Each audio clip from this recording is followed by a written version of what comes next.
Hello and welcome back. Max here from Summerland Recording, continuing on with our series on recording acoustic jazz. Today we're going to be talking about recording the upright bass. Thank you so much for joining me, and I hope you enjoy the video.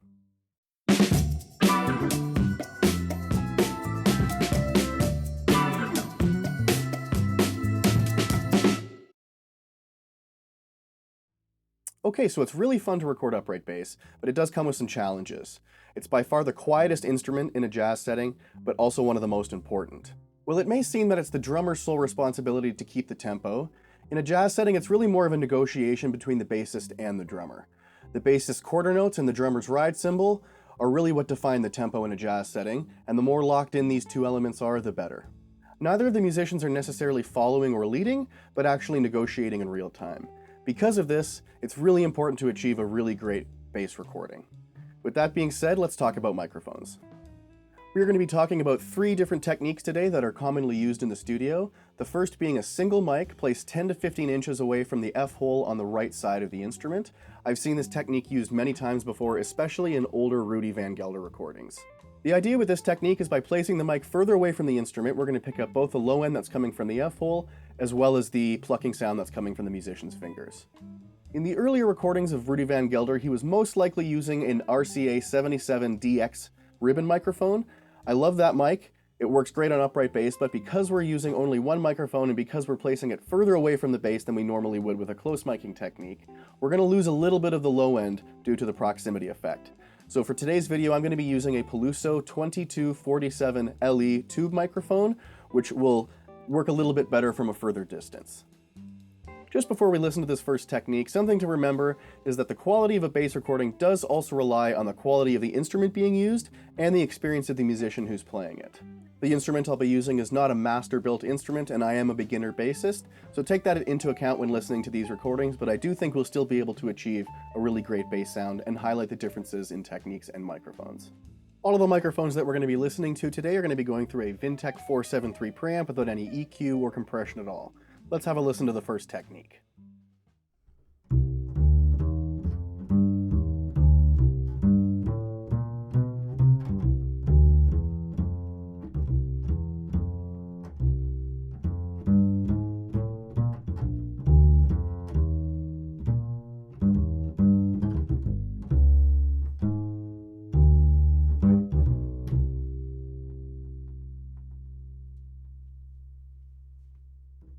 Okay, for the next technique, we're going to be using 2 microphones, the first being a Coles 4038 that I'm going to place 5 or 6 inches away from the F-hole on the left side of the instrument. Now, most of the time, you're going to see microphones placed on the right F-hole, and the reason that I'm going to place it on the left actually comes down to the construction of the instrument. The upright bass has a wooden bar on the underside of the top of the instrument that runs in line with the strings and directly under the left side of the bridge. This bar has 2 purposes, the first being to add strength and stability to the top of the instrument, but also to disperse low-end frequencies throughout the top. So by placing the mic on the left F-hole instead of the right, you're in line with the bass bar and theoretically should pick up a little bit more low-end. The second mic I'm going to be adding is a Neumann M149 tube microphone in cardioid. I'm going to be placing it about 5 or 6 inches from the fretboard. This should give us a nice representation of the plucking sounds of the musician's fingers, as well as the sound of the musician's fingers thumping on the fretboard. This is another really interesting thing about upright bass. When the string is plucked, the musician's fingers hit the fretboard, creating kind of a thumping sound. Now, this is actually a very important part of the jazz bass sound and kind of acts like a kick drum. Just to highlight this, let's have a listen.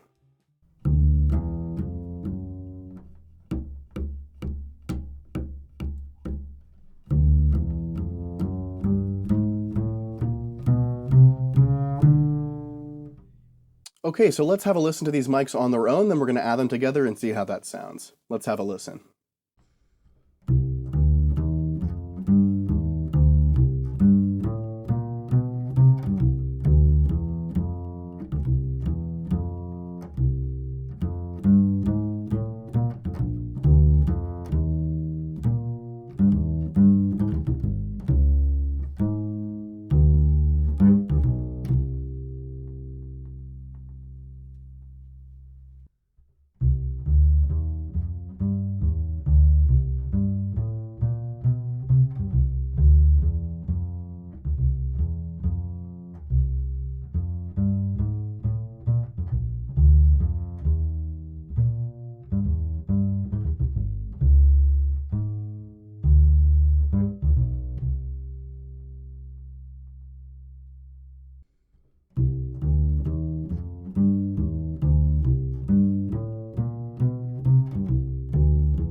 So for the third and final technique, we're going to be using a dynamic microphone instead of a tube mic or a ribbon mic.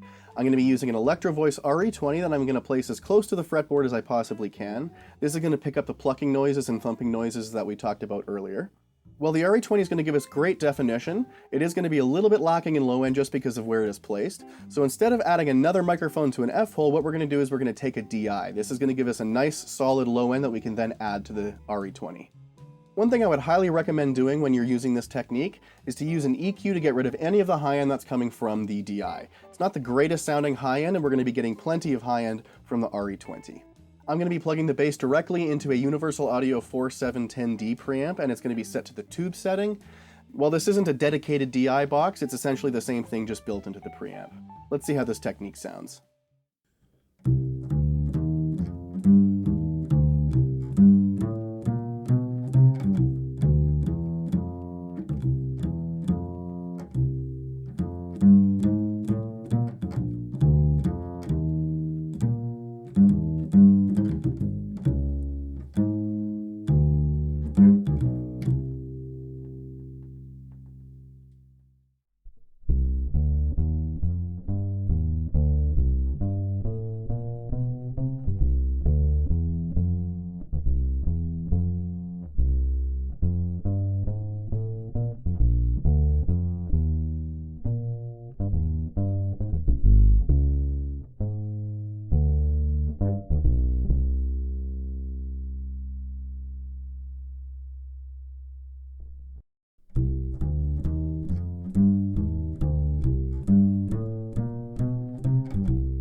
Even though this technique may not give us the most realistic sounding bass recording, it still does have its place. It reminds me a lot of some of the bass recordings I hear from the 70s, where musicians like Stanley Clarke were plugging their upright bass with a pickup into an electric bass amp. It gives a completely different sound, but still a technique worth talking about.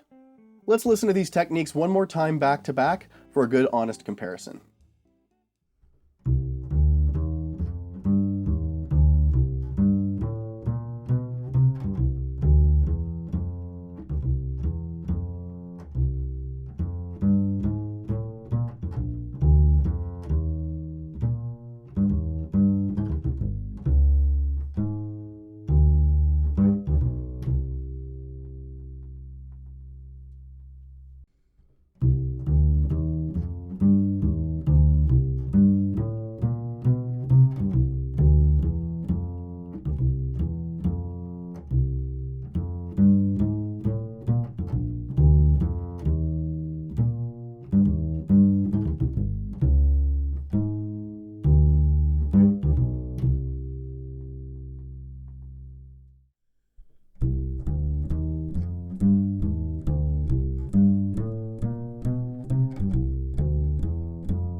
Thank you so much for joining me for another video on recording acoustic jazz. I look forward to the next one, and I hope you are all enjoying the series. Again, I'm Max from Summerland Recording. See you next time.